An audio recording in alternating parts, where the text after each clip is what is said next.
আজকাল শক্তি অনুভব না করে সনাতনীরা শক্তি পূজা করছে, যার কারণে এত শক্তি পূজা করার পরও আজ সনাতনী হিন্দুরা শক্তিহীন।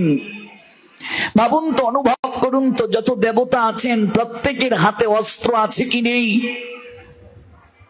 যত দেবতা আছেন প্রত্যেকের হাতে অস্ত্র আছে কি নেই? আছে। এই অস্ত্রগুলো কিসের জন্য? আত্মরক্ষার জন্য। আজকাল অধিকাংশ সনাতনী হিন্দুরা, বিশেষ করে বৈষ্ণবেরা, সাধুরা মনে করেন বৈষ্ণবতা মনে হয়, ধর্ম প্রতিপালন মনে হয় একেবারে দীনতা। শ্রীমান মহাপ্রভু যে শিক্ষা অষ্টকমে আমাদের জানিয়ে গিয়েছেন, ত্রিনাদপি শুনি চেন তরুরপি সহিষ্ণু না ও মানি না মানো দেন কীর্তনীয় সদাহরি। শ্রীমান মহাপ্রভু আমাদেরকে জানালেন, তৃণ থেকেও নিচু হয়ে, তরুর ন্যায় সহিষ্ণু হয়ে যে হরি নাম প্রচার করে, যে অপ্রাকৃত হরি গুণ কীর্তনে নিজেকে উৎসর্গ করতে পেরেছে, কেবলমাত্র সেই বৈষ্ণব হবে, সেই হরি কীর্তনের অধিকারী হবে। এই শ্লোকটা অনেকে এমন ভাবে অনুভব করেছে যে বৈষ্ণবতা মনে হয় একেবারে সর্বক্ষেত্রে দৈন্যতার ধর্ম, সর্বক্ষেত্রে ত্রিনাদপি হয়ে থাকার ধর্ম। না, এই শ্লোকটির অর্থ এমন নয়। আপনি যে ত্রিনাদপি আদর্শটা আপনি দেখাবেন কার নৈকট্যে? ভগবান শ্রীরামচন্দ্র যদি রাবণের নিকটে গিয়ে ত্রিনাদপি প্রদর্শন করতেন, হে রাবণ, সীতাকে ছেড়ে দাও, প্লিজ রাবণ, সীতাকে ছেড়ে দাও, তুমি যে কাজটা করেছো সেটা উচিত নয়, রাবণ মানত? রাবণের নিকটে যদি ত্রিনাদপি শ্লোক, এই আদর্শ যদি ভগবান রামচন্দ্র পরিবেশন করতেন, রাবণ কি কখনো মানত? সীতা দেবীকে ছেড়ে দিত? অসুরের ক্ষেত্রে ত্রিনাদপি শ্লোকের আদর্শ কখনো পরিবেশন নয়। এই জন্য একটা প্রবাদ আছে, অতিবার বেরো না ঝড়ে ভাঙবে মাথা, অতি নিচু হইও না ছাগলে খাবে পাতা।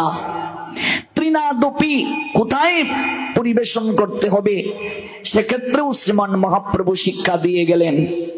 আজকাল সনাতনী হিন্দুরা একেবারে দিন থেকে দিন তারা এতটা সহিষ্ণু হয়ে গেছে, তারা ভাবে যে না, আমার বিগ্রহকে ভেঙে দিয়ে যাবে, আমার ভগবানের বিগ্রহ ভেঙে দিয়ে যাবে, আমার দেবীর মূর্তি ভেঙে দিয়ে যাবে, আর আমি তখন বলবো জয় রাধে জয় রাধে, একটু খিচুড়ি খেয়ে যাও। না, এটা ত্রিনাদপি নয়। আমার ঘরের মেয়েকে টেনে হিসড়ে নিয়ে যাবে, আর আমি বলবো জয়নিতাই জয়নিতাই, এটা উচিত নয় গো, উচিত নয়, একটু খিচুড়ি খেয়ে যাও। না, এই শিক্ষা সনাতন ধর্ম দেয় নাই, এই আদর্শ সনাতন ধর্ম দেয় নাই। সনাতন ধর্ম আমাদেরকে এই আদর্শ দেয় নাই। বৈষ্ণবতা মানে একেবারে নিচু নয়, বৈষ্ণবতা মানে একেবারে আপনি নিচে পড়ে থাকবেন না, সেটাকে বৈষ্ণবতা বলে না। বৈষ্ণব যেমন কোমল হবেন, আবার তিনি অধিকার আদায়ে সিংহের মতো গর্জন করবেন। শ্রীমান মহাপ্রভু লক্ষ লক্ষ লোকদেরকে নিয়ে মশাল মিছিল করে করে তিনি কাজীর দরবারে গিয়েছিলেন। মৃদঙ্গ যখন ভেঙ্গে দিয়েছিল কাজীর সৈন্যেরা, শ্রীমান মহাপ্রভু যখন প্রতিবাদ করলেন, এই যে আজ মশাল মিছিল করা হয়, মশাল হাতে নিয়ে অধিকার আদায়ের জন্য মানুষ রাস্তায় নামে, এটার প্রবর্তক হলেন আমার শ্রীকৃষ্ণ চৈতন্য মহাপ্রভু। সর্বপ্রথম মশাল মিছিল করে লক্ষ লক্ষ লোককে নিয়ে গিয়ে কাজীর দরবারে প্রতিবাদ করেছিলেন শ্রীমান মহাপ্রভু। কাজী ভয় পেয়ে গিয়ে রান্না করে লুকিয়েছিল, কাজী শ্রীমান মহাপ্রভুর নিকটে পরাজিত হয়েছিল, ভাগ্নে বলে তাকে গ্রহণ করেছিল। আজকাল সেই ঋষির সন্তান সনাতনী হিন্দুরা নিজেদের ধর্মটাকে খিচুড়ি খাওয়া ধর্ম বানিয়ে ফেলছে, নিজেদের ধর্মটাকে একেবারে একেবারে বিনয়, একেবারে সহিষ্ণুতার ধর্ম বানিয়ে ফেলেছে। না, সনাতন ধর্ম যেমন সহিষ্ণুতার ধর্ম, সনাতন ধর্ম অধিকার আদায়ে সিংহের ন্যায় গর্জন করারও ধর্ম। প্রত্যেক দেবদেবীর হাতে অস্ত্র আছে, এই অস্ত্রগুলো আমাদেরকে শেখায় আত্মরক্ষা পরম ধর্ম। সনাতনী হিন্দুরা কাউকে আক্রমণ করে না, কিন্তু তাকে যদি বিনা কারণে কেউ আক্রমণ করতে আসে সেখানে তাদের প্রটেক্ট করা উচিত। মনে রাখতে হবে আত্মরক্ষাটাও ধর্ম। একটা উদাহরণ দিচ্ছি, একটা সর্প, যে সর্পটা গাছের কুটোরে থাকতো এবং কোনো মনুষ্যের যখন সে ঘ্রাণ অনুভব করত ছুটে আসতো, তেড়ে আসতো সে দংশন করার জন্য। একজন সিদ্ধিপ্রাপ্ত সাধু, সাধনায় যিনি সিদ্ধিপ্রাপ্ত হয়েছেন, তিনি জানতেন না সেই কথা, সেই পথ দিয়ে তিনি অগ্রসর হচ্ছিলেন। হঠাৎ করে সর্পটা প্রবল বেগে তেড়ে এসেছে তার নৈকট্যে। সেই মহাত্মা তিনি তার সাধনার শক্তিতে এক মুঠো ধূলিকণা সর্পটার মস্তকে ছিটিয়ে দিয়ে বললেন, ওরে তুই জানিস আমি কে? তুই আমায় চিনতে পারবি না, তাই আমি আমার সাধনার শক্তি দ্বারা তোকে পূর্ব স্মৃতি স্মরণ করার কৃপা করলাম। দেখ তুই কে ছিলে, আজ তুই সর্পজনী যে প্রাপ্ত হলে তুই কে ছিলে একবার ভেবে দেখ। সর্পটা অনুভব করছে সে একজন রাজা ছিল, খুবই কৃপণ ছিল সে। অর্থবিত্ত বৈভবের প্রতি তার এতটা মায়া ছিল। মনে রাখবে, যারা খুবই কৃপণ হয়, অর্থবিত্ত বৈভবের প্রতি যাদের লালসা অধিক থাকে, যে সম্পদ গুরু বৈষ্ণবের সেবায় ভগবানের সেবায় অর্পণ করে না, ওদের পরবর্তী জন্ম হয় সর্পজুনিতে। সর্প যেমন দেখবে মণিটা ছেড়ে কোথাও যায় না, প্রাণের সংশয় হলেও সে মণি ত্যাগ করে না, তাদের জন্ম সর্পজুনিতে হয়। অধিক অর্থের প্রতি, বিষয়ের প্রতি, সংসারের প্রতি, স্ত্রী পুত্র কন্যা পরিবার পরিজন সম্পত্তির প্রতি যাদের অধিক মোহ, পূর্ব জন্মে হিংসার কারণে তুই এই সর্পদেহ প্রাপ্ত হয়েছিস, এই জন্মেও তুই হিংসা ত্যাগ করতে পারছিস না, তোর কি গতি হবে রে? সর্পটা সাধুর কৃপায় পূর্ব স্মৃতি স্মরণ করে খুবই ব্যথিত হলো। সাধু মহাত্মা তাকে বলে গেলেন, যা আমি তোকে কৃপা করে গেলাম, তুই হিংসা পরিত্যাগ কর, তোর উদ্ধার হবে। সর্পটা রাস্তার পাশেই পড়ে থাকে, কাউকে কিছু করে না। ধীরে ধীরে মানুষের সাহস হলো, একজন দুজন করে এই পথে চলতে শুরু করলো। এবার সর্পটা তো আর কাউকে দংশন করে না, রাস্তার পাশে পড়ে থাকতে দেখে কেউ তাকে লাঠি দিয়ে ঘা দেয়, কেউ তাকে লেজ ধরে টেনে নিয়ে যায়, কেউ আবার ঢিল মেরে ছুঁড়ে ফেলে দেয় সর্পটাকে। এবার প্রত্যেকের আঘাত সহ্য করতে করতে সর্পের প্রাণ একেবারে সংকট, যায় যায় অবস্থা। ওই মহাত্মা অনেকদিন পর আবার ওই দিকে যাচ্ছেন, ভাবছেন সর্পটা কোথায়।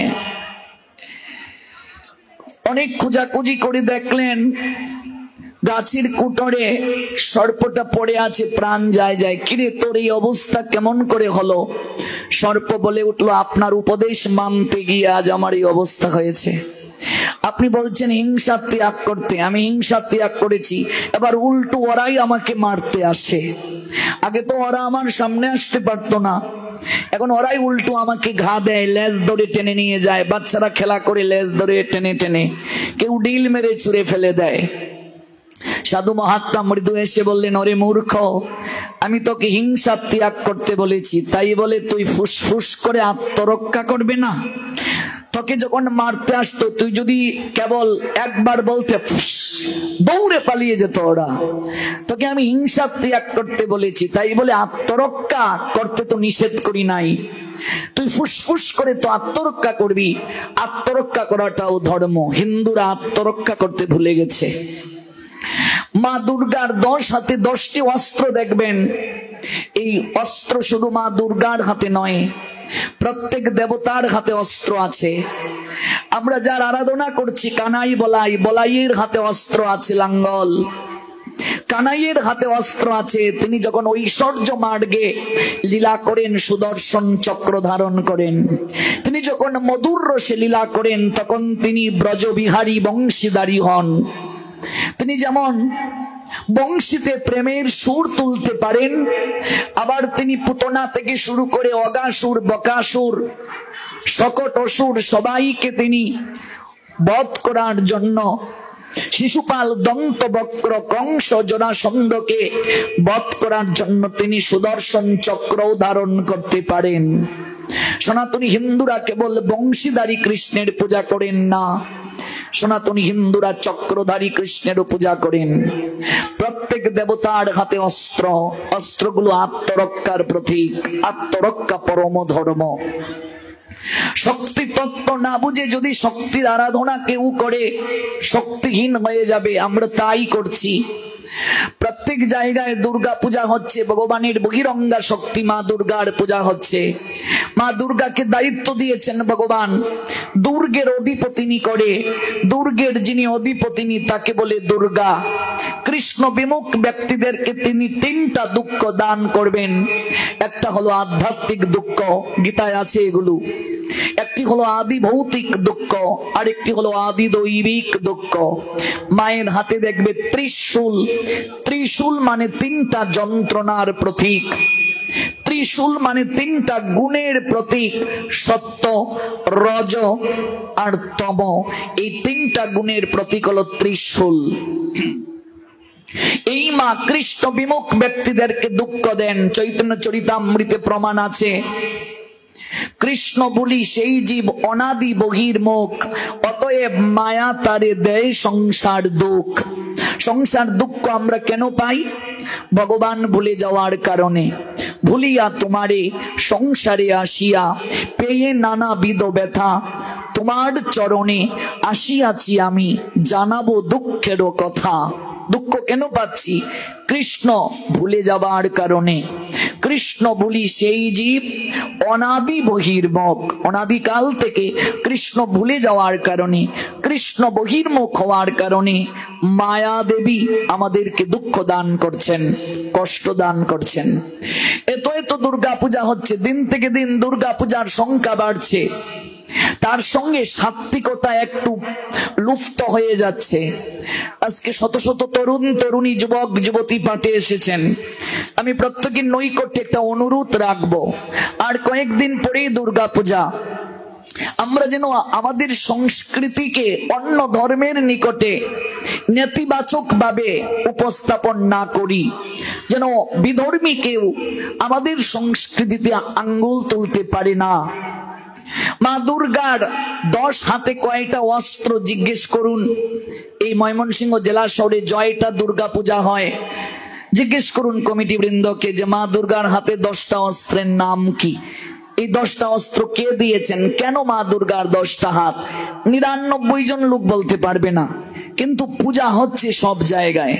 তাহলে আমি আপনাদের কি বুঝাতে চাচ্ছি? আমি বুঝাতে চাচ্ছি দুর্গা পূজায় অনেক অনুষ্ঠান হয়, তার সঙ্গে যদি ষষ্ঠী থেকে নবমী পর্যন্ত প্রত্যেক দিন মা দুর্গার তত্ত্ব নিয়ে 1.5 থেকে 2 ঘন্টা আলোচনার ব্যবস্থা আমরা করতে পারি, তাহলে মানুষ অনেক কিছু জানতে পারবে, মানুষ অনেক কিছু বুঝতে পারবে, অনেক কিছু উপলব্ধি করতে পারবে। আমার এই তারিখে দুর্গা পূজায় পাঠ হলো ব্রাহ্মণবাড়িয়া জেলায়, ব্রাহ্মণবাড়িয়া জেলার আখাউড়া উপজেলায় দুর্গা পূজায় পাঠ।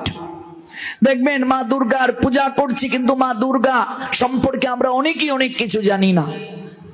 প্রশ্ন যদি করে অন্য ধর্মের লোকেরা জানে না, উত্তর দিতে পারে না। আমিও ছোটবেলা মাকে প্রশ্ন করেছি, মা এই যে গণেশের পাশে একটা কলা গাছ কাপড় দিয়ে মুড়ানো, এই গাছটা কি গো? মা বলেন এটা গণেশের বউ। কতজনকে জিজ্ঞেস করেছি এটা কি গো? অনেকেই বলে গণেশের বউ। অথচ শাস্ত্র পড়ে পরবর্তীতে জানলাম এটা নবপত্রিকা, মা দুর্গার 9টা রূপের প্রতীক। অসুর মানেই তো খারাপ শব্দ। অসুর মা দুর্গার সঙ্গে পূজা পাচ্ছেন, অসুরকে অঞ্জলি দেয়া হচ্ছে কেন? এগুলো যখন আমরা জানবো মা দুর্গা পূজায় আলোচনার মাধ্যমে, মায়ের এই রূপটা এই কখন এইভাবে ধারণ করা হয়েছিল, যে রূপে তিনি পূজা গ্রহণ করছেন। আমি অনুরোধ রেখে যাব, আপনারা পূজায় অন্যান্য অনুষ্ঠানের সঙ্গে 1.5-2 ঘন্টা মা দুর্গা তত্ত্বের উপর আলোচনা রাখুন। এটা খুব দরকার। ভাগবত পাঠের মাধ্যমে যেভাবে মানুষের চিত্ত পরিবর্তন সম্ভব, অন্য কোনো কিছুর দ্বারা সম্ভব নয়। আজকাল বিভিন্ন জায়গায় 16 প্রহর কীর্তন হচ্ছে, 32 প্রহর হচ্ছে, 56 প্রহর হচ্ছে, অভাব নেই। কিন্তু বলুন তো, সত্যি করে কীর্তনে মানুষ কি এত মনোযোগ সহকারে শ্রবণ করে? এত ঠাসাঠাসি করে মানুষ বসে? আমি কীর্তনের বিরোধী নই, ভুল বুঝবেন না।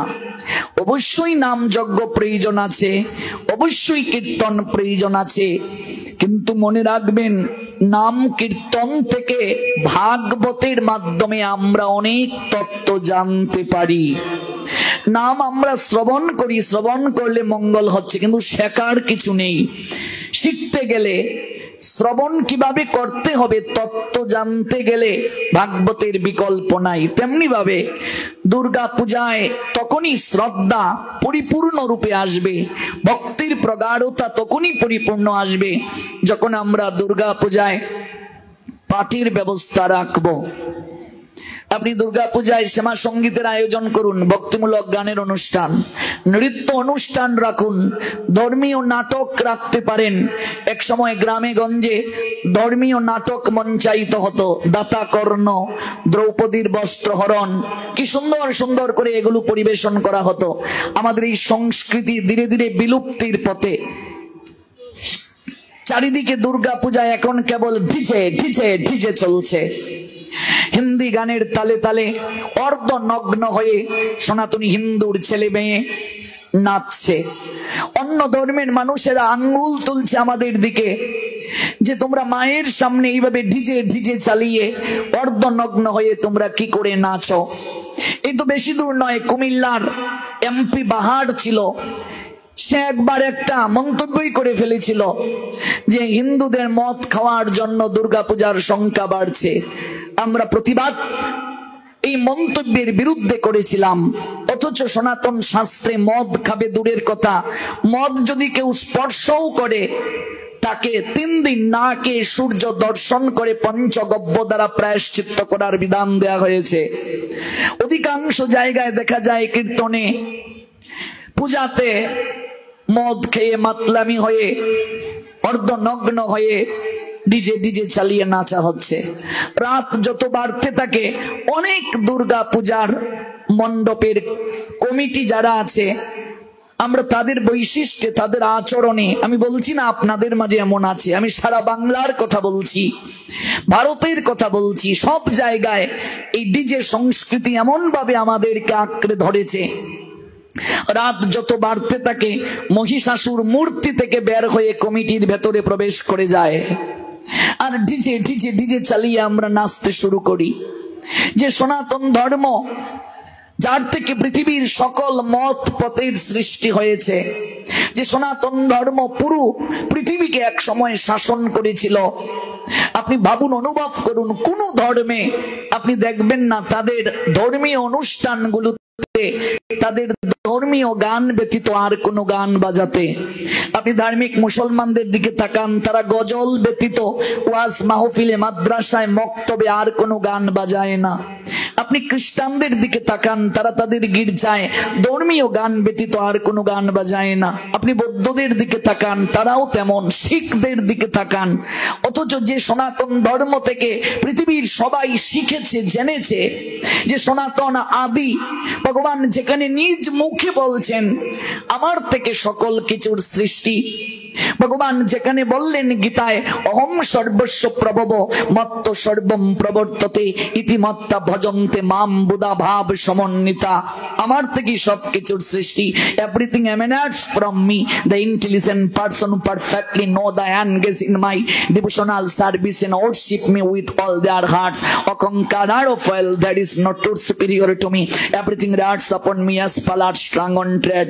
সেই ধর্মের অনুসারী হয়ে আজ আমরা দুর্গা পূজায় লুঙ্গি ডান্স বলে নাচছি। কে দিল পীড়িতের বেড়া লিচুর বাগানে, দেখবে এই গান বলে বলে নাচে। কেন পূজার মণ্ডপে এই গান বাজবে কেন? এই যে আমরা ধর্মীয় গান বাজিয়ে নৃত্য করছি, আনন্দ কি কম হচ্ছে? এত আনন্দ, এই মায়েরা তো এই রাস্তায় যেতে যেতে মায়েরা আঁকড়ে ধরে বলছে, বাবা এত আনন্দ আমরা আর কোনোদিন কানাই বলাইয়ে করি নাই। আমরা যে আনন্দ করছি নৃত্য করে। কেন? আপনি ধর্মীয় গান বাজিয়ে নাচলে কেউ আপনাকে কিছু বলবে না।